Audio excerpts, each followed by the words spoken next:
Olá, tudo bem? Hoje a gente vai falar um pouco sobre a legislação e os conceitos da educação especial, né? Então, de forma bem geral, eu vou passar para vocês esses conceitos, focando na Constituição Federal, né? Na Conferência Mundial das Necessidades Especiais e também na Lei de Diretrizes e Bases da Educação Nacional. Que é que a gente tem para falar sobre esses aspectos que são de suma importância para a gente entender um pouco sobre essa legislação da educação especial. Então, eu desejo que vocês tenham um bom entendimento. Qualquer dúvida com relação ao chat, às atividades que são repassadas para vocês pelos fóruns, vocês podem entrar em contato diretamente comigo ou através da nossa mediadora, a professora Leni, certo? Eu vou fazer a apresentação, colocar no máximo, para a gente poder focar mais aqui na nossa apresentação, certo? Então, gente, eu queria falar para vocês um pouco do quanto é importante a gente entender esses conceitos, né? E essa rápida revisão histórica sobre a educação especial, para a gente entender como é que se deu o compasso das políticas educacionais no Brasil, voltado especialmente para atender o público, né? Essa modalidade de ensino, que é a educação especial é uma modalidade de ensino prevista na Lei de Diretrizes e Bases, que organiza a educação nacional, né, brasileira. Nós temos uma legislação, né, específica para esse contexto da educação especial.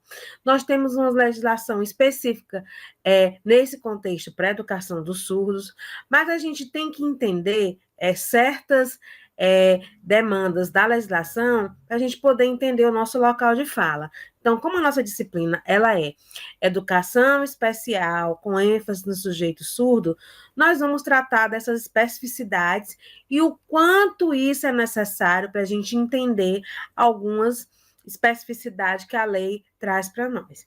Então, a gente teve em 1994, né? A década de 90, ela foi marcada por inúmeras políticas educacionais, e no compasso dessas políticas educacionais, nós tivemos muitas mudanças efetivas no cenário da educação brasileira, tá certo?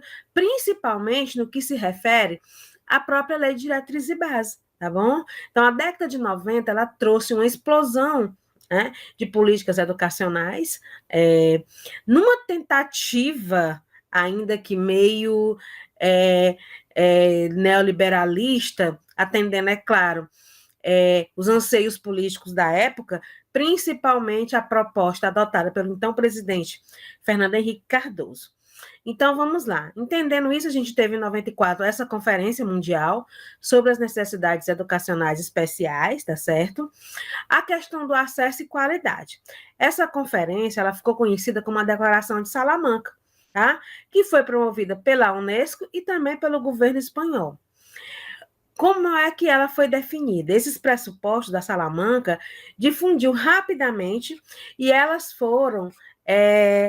deram, né, um certo impulsionamento para as políticas educacionais aqui no Brasil. Tá? Então, elas influenciaram bastante, elas, eu digo, quando eu me refiro a elas, né, as políticas e também os artigos, né, e os pressupostos da Conferência Mundial, onde nós tivemos a Declaração de Salamanca, influenciaram bastante o endosso dessas políticas educacionais, voltadas especificamente, né, para atender à organização do ensino brasileiro. Por quê? Professora, estava desorganizado? Estava. A gente não tinha um sistema educacional organizado. Desde a década de 30, que nós temos tentativas, né, com a criação, principalmente do Ministério da Educação, que foi criado em 1930 no Ministério da Educação, junto com o Ministério da Saúde, né, houve tentativas de organizar o sistema de ensino brasileiro. Né, mas a gente não teve tanto sucesso por conta dos descasos das leis, das políticas relacionadas à educação. A educação nunca foi prioridade, tá certo? Então, o que eu queria mostrar para vocês aqui? né? Algumas diretrizes e algumas leis nacionais, e a gente vai partir aqui da Constituição Federal, tá? Propriamente dito no artigo 208. Por que o artigo 208?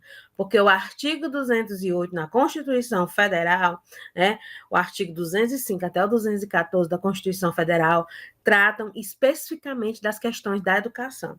E no artigo 208, inciso 3, o que ela diz? Atendimento educacional especializado aos portadores de deficiência, preferencialmente na rede regular de ensino.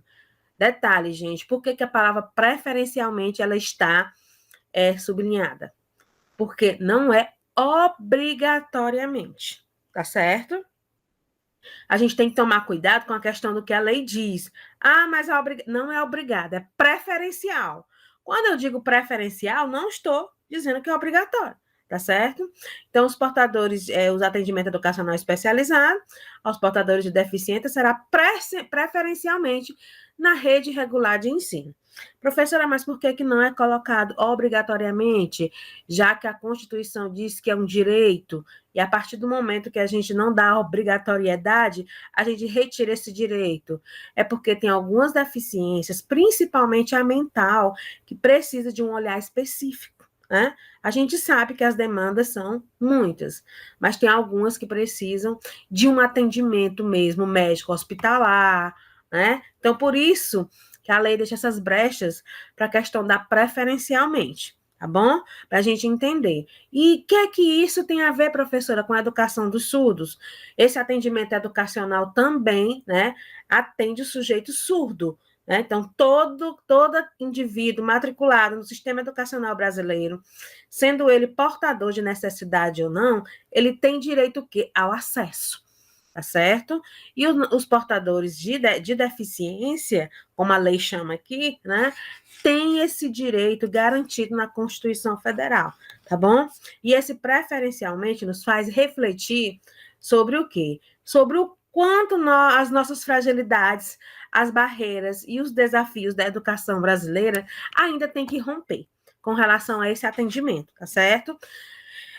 Por mais que a gente tenha uma política educacional organizada, uma política educacional que enfatize toda essa questão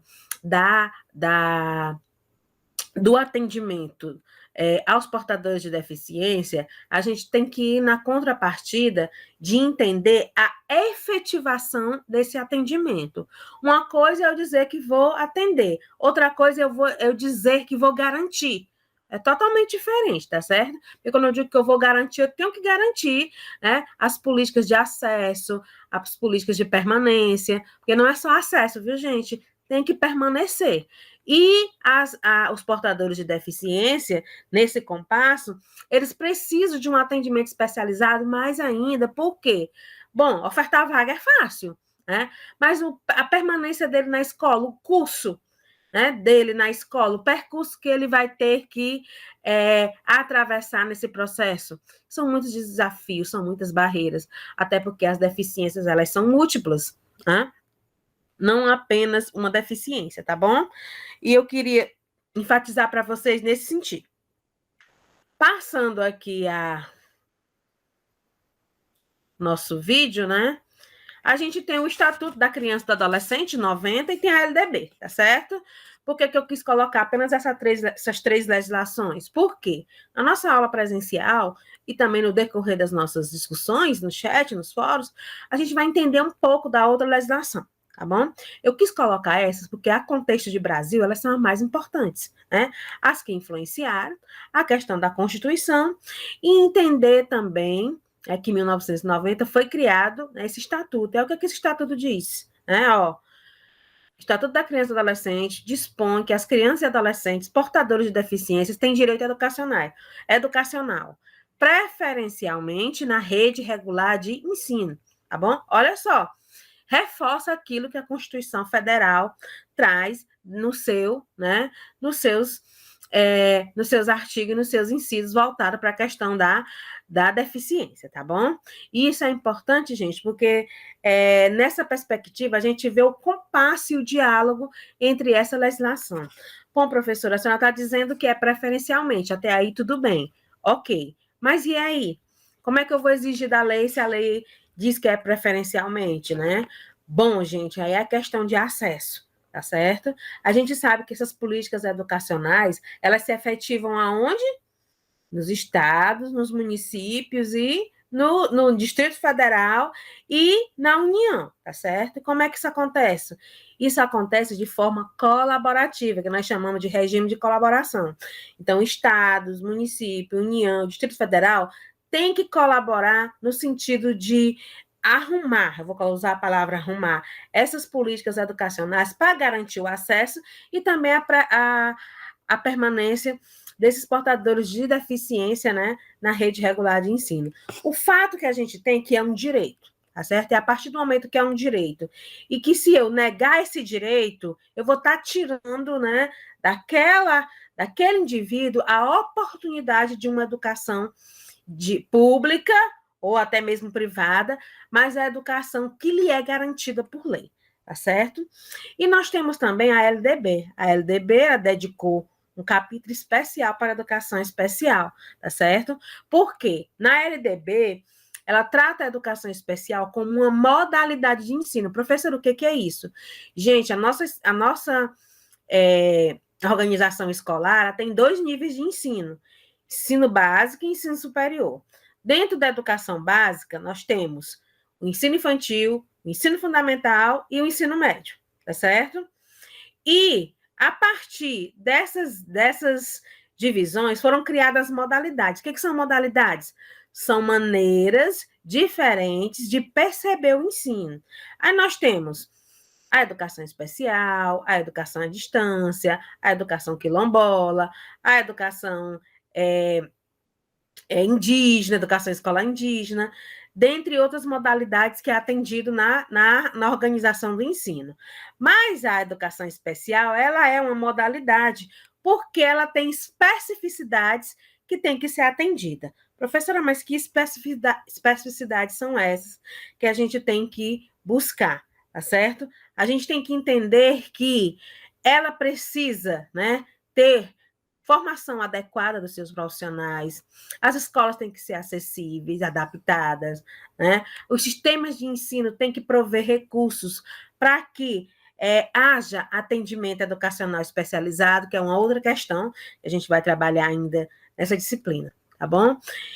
Então, meus queridos, de forma geral, eu queria passar para vocês toda essa discussão, né, da LDB, né, do Estatuto da Criança e do Adolescente, de onde surgiram essas discussões a partir da Declaração de Salamanca e entender, né, o compasso dessas discussões, dessas políticas educacionais que nós vamos discutir na nossa aula presencial, tá bom? Desejo para vocês uma boa tarde e que a gente possa discutir nos nossos fóruns, nos nossos chats, né, nas nossas atividades, e aprender um pouco sobre a questão da legislação da educação especial.